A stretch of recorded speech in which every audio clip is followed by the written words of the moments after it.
Hello बच्चों, नमस्कार। स्वागत है आपका अपने परिवार अंकित एजुकेशन अड्डा पर। आज हम बात करने वाले हैं आपके रेलवे के एग्ज़ामों में पूछे गए प्रीवियस ईयर एग्जाम के क्वेश्चन। तो इस वीडियो में हम बात करने वाले हैं तो साधारण ब्याज से रिलेटेड कुछ महत्वपूर्ण प्रश्न जो आपके पीछे एग्जाम में पूछे गए थे, और अगर आपका एग्जाम में इस तरीके का प्रश्न बना तो आप कैसे हल करेंगे। आरआरबी, एनटीपीसी, ग्रुप डी और आरपीएफ कोई सा भी एग्जाम की तैयारी कर रहे हो, सभी एग्जाम के लिए सफिशिएंट है। यहाँ लिखा है किसी धनराशि पर 10% किसी धनराशि पर 10 वर्ष बाद साधारण ब्याज 600 रुपये होगा। यदि 5 वर्ष बाद मूलधन को 3 गुना कर दिया जाता है तो 10 वर्ष बाद कुल ब्याज के रूप में कितना होगा। तो आपको याद रखना है, कुछ नहीं करना।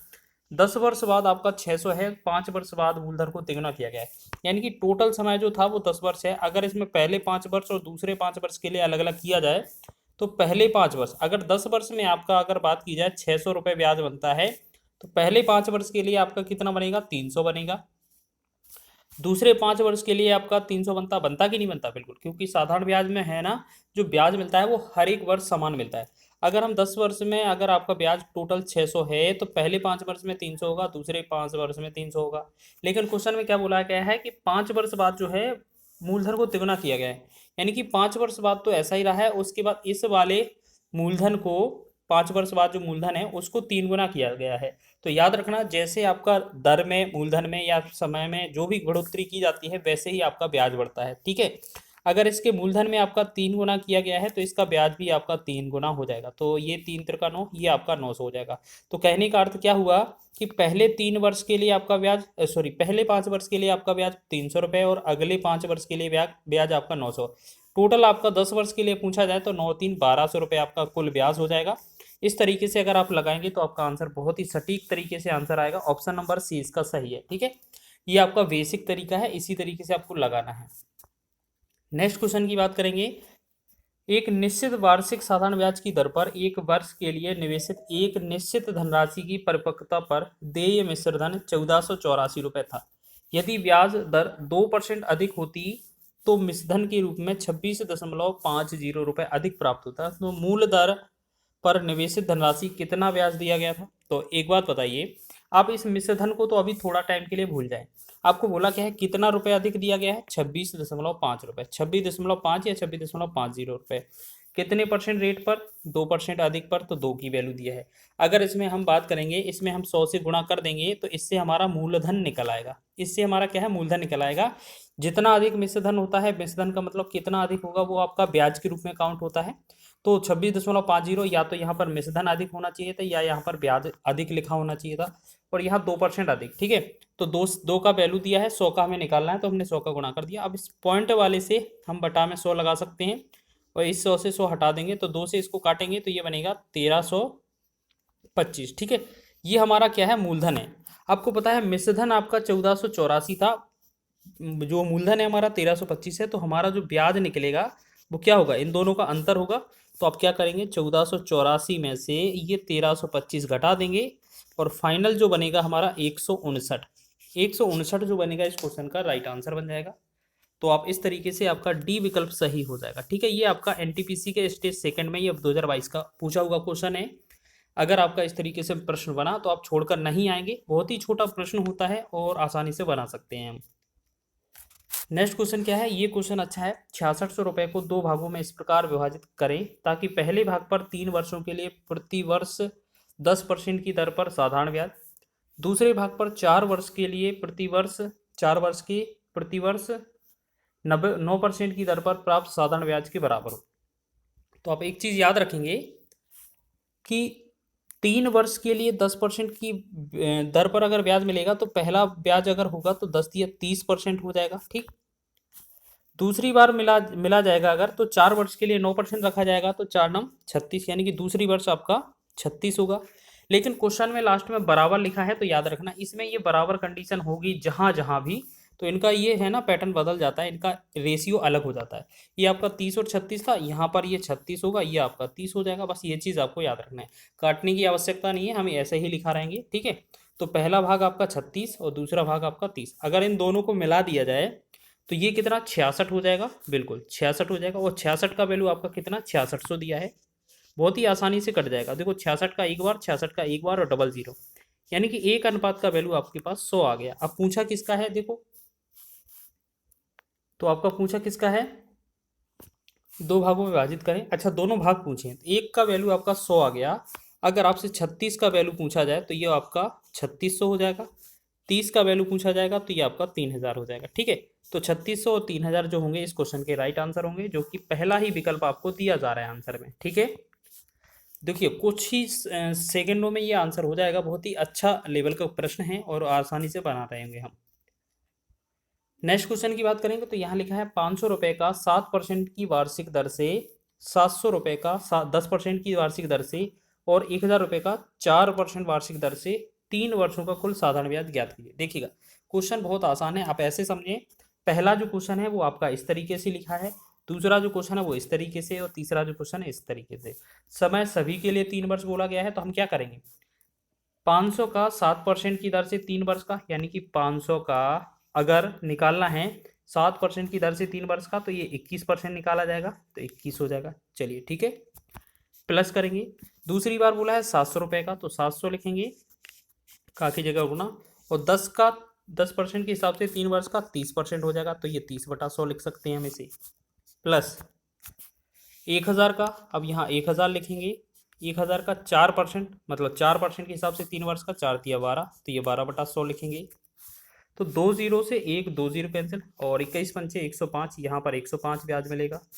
1 2 जीरो से ये 2 जीरो कैंसिल, 7×3=21, 210 ब्याज मिलेगा। 1 2 जीरो से 2 जीरो कैंसिल, 12×120 हो जाएगा।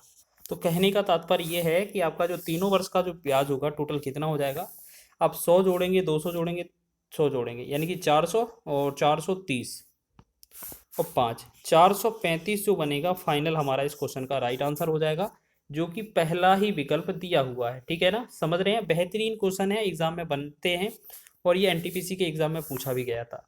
चलिए नेक्स्ट क्वेश्चन की बात करेंगे, तो यहाँ क्वेश्चन थोड़ा अच्छा लिखा है। 9200 रुपये की एक धनराशि में से कुछ राशि 5% की वार्षिक दर से और शेष राशि 8% की वार्षिक दर से उधार दी जाती है। दोनों पर साधारण ब्याज मिलता है और 3 वर्ष के बाद कुल ब्याज के रूप में 1812 रुपये प्राप्त होता है। ठीक है, 5% की वार्षिक दर से कितनी राशि उधार दी गई। देखो इसके लिए आपके दो तरीके हैं, बनाने को तो बहुत सारे तरीके हैं, लेकिन सबसे बढ़िया दो तरीके हैं वो आपको हम बताते हैं। पहले आपको क्या करना है, एक मेथड यूज़ करना है, बहुत ही आसान। क्या करना है, आपको पहली चीज़ याद रखना कि जो 9200 रुपये है ना, 9200 रुपये के दो भाग करने हैं, पहला 5% पर, दूसरा 8% पर। आपको ऐसे समझना है कि पहला 5% वाले पर जिसका पूछा जाए उसको एक्स मानना है। ठीक है, अगर 8 वाले का पूछा जाता तो हम 8 वाले को एक्स मानते हैं, जिससे क्या है जो कैलकुलेशन होता है वो बहुत आसान होता है। पहला भाग एक्स है 5% पर, तो दूसरा भाग कितना है, 9200 माइनस एक्स। ठीक है, ये आपको बेसिक बताते हैं और बेसिक भी कम नहीं है, बहुत ही आसानी से आंसर आ जाता है। तो अब क्या करना है, हमें कुल ब्याज के रूप में जैसा क्वेश्चन लिखा था वैसे ही निकालेंगे। तो हमें क्या करना है, पहला भाग था एक्स, एक्स का अगर हम बात करें 5% की दर से 3 वर्ष का निकालेंगे, तो 5 दिया 15%, एक्स का 15% निकाल दिया। ठीक है, समझ रहे हैं ना। फिर प्लस करेंगे, प्लस करेंगे, फिर बोला है 8%, मतलब जो शेष राशि थी ये वाला दूसरा वाला, 8% की दर से 3 बार, मतलब 8×3=24। तो हमने देखा 9200 रुपये है जो माइनस एक्स, इसका हमें कितना करना है, 8×24%। ठीक है, 24% बटा में 100 करेंगे, बराबर में जो वैल्यू आना था वो कितना आना था आपका ब्याज, कुल ब्याज के रूप में 1812, 1812। ठीक है, अब देखो यहाँ से बेहतरीन तरीके से अगर सॉल्व करेंगे तो हम क्या करेंगे, ये वाला जो 100 है हम उस तरफ ले जाएंगे दोनों का। तो यहाँ से एक काम करते हैं, ऊपर वाले जो वैल्यू है 3 से डिवाइड करके देखते हैं, 3×5=15 और 3×3=24, यहाँ 3 से 3×18 और 0 3×4=12।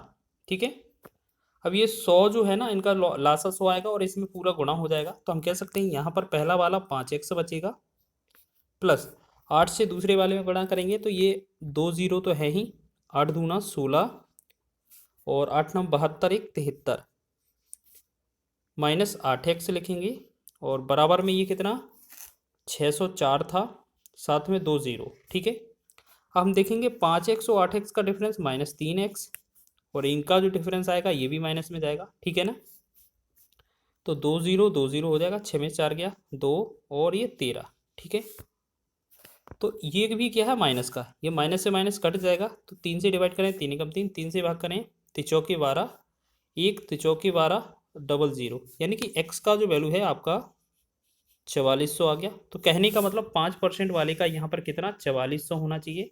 तो यही क्वेश्चन हमसे पूछा गया था, ठीक है। तो इस तरीके से आप ये आसानी से निकाल सकते हैं, ठीक है ना। और एक तरीका और होता है जो कि आपको परसेंटेज रेट में निकालना होता है, वो भी अच्छा है, लेकिन बस उसमें क्या है थोड़ा समय लग जाएगा, ठीक है ना। समय लग जाएगा उसमें, और कुछ भी ज़्यादा आसान नहीं है और मतलब ज़्यादा कठिन भी नहीं है वो। एक बार चलिए उसको मेथड को भी बता दें। सबसे पहले क्या करना होता है उसमें, पहले हमने देखा पहली बार 5%, दूसरी बार 8%, ठीक है। तो हम देखते हैं पहले तो ये एवरेज जो परसेंट है वो क्या होगा। आप देखेंगे 9200 रुपये है अगर आपके पास, और आपको रेट अगर पूछा जाए, टाइम आपका 3 वर्ष हो, तो आपको पता है कितना ब्याज 1812 ब्याज मिल रहा है। गुणा में 100 लगा देंगे, या आप इसके नीचे भी 100 लिख सकते थे तो भी ठीक है। एक 2 जीरो से 2 जीरो कट जाता, 3 एकम 3, 3 से तिछिंग 18 और 0 तिचौके 12, फिर 4 से भाग करेंगे 23 बार, 4 से भाग करेंगे 4 एकम 4, 4 पंचे 20, 4 एकम 4। तो हमने देखा यहाँ आर की जो वैल्यू आ रही होगी वो 151/23 आ रही होगी, ठीक है ना। तो यहाँ पर हम क्या करेंगे, 5% रेट के लिए करेंगे तो 5 यहाँ पर लिख देंगे, 8% रेट के लिए बोलेंगे तो 8 यहाँ पर लिख देंगे, ठीक है ना। और ओवल और परसेंट जो रेट है हमारा 151 बटा में कितना है 23। तो अब सभी का जो बटा वाला 23 है ना, हटाने के लिए हम 23 का इसमें गुणा करेंगे, 23 का पहले वाले में गुणा करेंगे, ठीक है, और 23 का इसमें गुणा करेंगे। तो 23 पंचे कितना होता है 115, और 23 अट्ठे कितना होता है 184, और यहाँ पर बीच में आपका ये 23 से 23 कट गया 151। अब देखो 151, अब इनका डिफरेंस निकालेंगे अगर हम, तो ये कितना बनेगा 4 में से 1 गया 3, और ये बना 3, 33, ठीक है ना। और यहाँ से देखेंगे तो ये कितना बनेगा हमारा, 5 में 1 गया, अच्छा 51, 11 में से 5 गया 6, और 15 में 12 3 36। हमने देखा 33 और 36 का रेशियो, इसे दीवार और काटेंगे तो 3 से 11 बार, इसे काटेंगे 12 बार, तो हमने देखा 11 और 12 का रेशियो बन रहा है, ठीक है। तो अब एक बात बताइए, टोटल की बात की जाए तो 11 और 12 टोटल मिलाकर कितने होते हैं 23। 23 अनुपात का जो वैल्यू है वो आपके पास कितना है 9200 रुपये है, ठीक है। तो अगर हम बात करेंगे 23 से कम 23, 23 चौके 92, ये आ गया 400। तो एक अनुपात का वैल्यू आपका 400 है। आपसे कौन सा रेट 5% वाले का पूछा था, तो ये 5% का अनुपात कितना था 4 था, तो 4 अनुपात का सॉरी 11 था। 11 अनुपात का वैल्यू कितना होगा आपका, एक का वैल्यू 40 है, तो एक का वैल्यू 400 है, तो 11 अनुपात का वैल्यू कितना होगा 11 चौक 44, तो ये 4400 हो जाएगा। तो यही तो हमारा आंसर है। बाकी अगर आप दूसरा पूछते तो 12 का गुणा करना पड़ता। देखो दोनों भी तरीके अच्छे हैं, जो भी आपको अच्छा लगे वो आप लगा सकते हैं।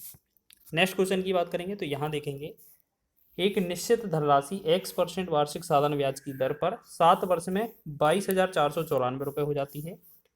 साधारण ब्याज की दर x 10+4% होती है, यानी कि 4% रेट बढ़ा दी जाए तो 7 वर्ष बाद देय धनराशि 25,917 रुपये होती है। तो निवेश की गई धनराशि क्या ज्ञात कीजिए। तो आप एक याद रखें, यहाँ पर जो है 22,494 थी, यहाँ 25,917 है। यहाँ पर कितना रुपये अधिक दिया गया है तो आप देखेंगे 25,917 रुपये में आपको पहले 22,494 रुपये थी, तो कितना रुपये अधिक दिया गया है। तो यहाँ पर अधिक रुपये मिश्र धन भी लिखा हो सकता है, ब्याज भी लिखा हो सकता है, दोनों चीज़ें हो सकती हैं। तो 7 में से 3 गया 7 में 4 गया 3, और 11 में से 9 गया 2, और 9 में से 5 गया 4, और 25 में से मतलब 5 में से 2 गया 3, ये बनेगा 34,23। तो याद रखना जो भी आपका ये अधिक मिश्र धन होगा, अधिक ब्याज लिखा होगा, तो वो चीज़ क्या करना है आपको लिखना है ऊपर 34,23, ठीक है। अब आपको क्या करना है, ये आपका जो अधिक लिखा है ना वो वैल्यू लिख दिया ऊपर, फिर आपका कितना परसेंट अधिक रेट किया गया है 4, तो 4 लिखेंगे नीचे, और कितने वर्ष के लिए किया गया है तो 7 वर्ष के लिए, ठीक है। और आपको मूलधन पूछा जा रहा है, तो मूलधन के लिए आपको 100 से गुणा करना पड़ता है, जो हमने शुरुआत वाले क्वेश्चन में किया था ना वैसे ही। तो बस इसे डिवाइड करना है, बस 7 एकम 7, 7 या 21 हो जाएगा, और 3 2 32, 7 चौके 28, ठीक है 28 हो जाएगा, और 4 यहाँ पर कितना हो जाएगा, एक सेकेंड, यहाँ पर 34,23 लिखा था, ये 24,23 कैसे लिख दिया हमने। चलिए यहाँ पर टाइपिंग में मिस्टेक हो गया था, यहाँ पर देखो दोबारा से, यहाँ 34-23 था ना, तो यहाँ 34-23 ही तो आएगा। कितना रेट अधिक थी, 4% रेट अधिक थी, 7 वर्ष के लिए थी, ये लिखेंगे और गुणा लगाएंगे 100 से। बस सॉल्व करेंगे, 7 × 7, 7 से 7 चौके 28, 6 हो गया 62, 7 × 8 = 56 और 7 × 9 = 63, ठीक है। 4 से फिर डिवाइड करें, 4 × 4, 4 से 25 चौके 100, 25 का गुणा 489 में करना है, तो ये 25 से 90 कितना होता है, 225 होता है, तो 22 हासिल हो जाएगा। 25 × 8 = 200, 222 में फिर 2 लगेंगे, हासिल फिर आपका 2 बनेगा, 25 चौके 100 और हासिल कितना 22 था, तो 122, ठीक है। एक बार चेक कर लीजिएगा, ठीक है, 12,225, ठीक है। तो इस प्रकार हमारा जो होगा बी ऑप्शन इसका राइट हो जाएगा। और आगे भी इसी तरीके का एक प्रश्न और लिया है, इसे भी शॉर्ट तरीके से करेंगे। एक धनराशि 8% वार्षिक साधारण ब्याज की दर पर 3 वर्ष के लिए निवेशित किया गया था, और यदि ब्याज की दर R+2% यानी कि 2 बढ़ा दी जाती तो उस पर 84 रुपये अधिक ब्याज प्राप्त होता। तो निवेशित धनराशि ज्ञात कीजिए। देखिएगा, इस वाले में सीधा ही 84 रुपये अधिक लिख दिया गया है, तो हमें कुछ करने की आवश्यकता नहीं है। तो हमारा काम क्या है, मूलधन हमें ज़्यादातर पूछा जाता है, तो मूलधन क्वेश्चन में हमसे धनराशि पूछा गया है, तो हम क्या करेंगे, जो 84 लिखा है ऊपर लिखेंगे, बटा में कितना रुपये रेट अधिक है 2, और कितने समय के लिए, 3 वर्ष के लिए 3 लिखेंगे, और मूलधन निकालना है तो हमें 100 का गुणा करना होता है बस। अब ये 2 × 6 होगा, 6 से 14 × 84, 14 का 100 में गुणा करेंगे तो ये बनेगा 1400। 1400 इस क्वेश्चन का राइट आंसर होगा, जो कि हमारा सी विकल्प में दिया हुआ है, और यही हमारा आंसर हो जाएगा। तो वीडियो अच्छा लगा होगा, और वीडियो पसंद आया है तो वीडियो को लाइक करें, शेयर करें, चैनल पर नए हैं तो चैनल को सब्सक्राइब कर लें। इसी तरीके के हम शॉर्ट जो वीडियो है वो आपको लाते रहेंगे और आपकी तैयारी को बेहतर बनाएंगे, ठीक है। ये हमारा जो वीडियो होता है वो आपकी स्पीड बूस्टर के लिए काम करता है, ठीक है ना। तो एक बार अगर वीडियो पसंद आया है तो प्लीज़ वीडियो को लाइक ज़रूर करें, और चैनल पर नए हैं तो चैनल को सब्सक्राइब कर लें।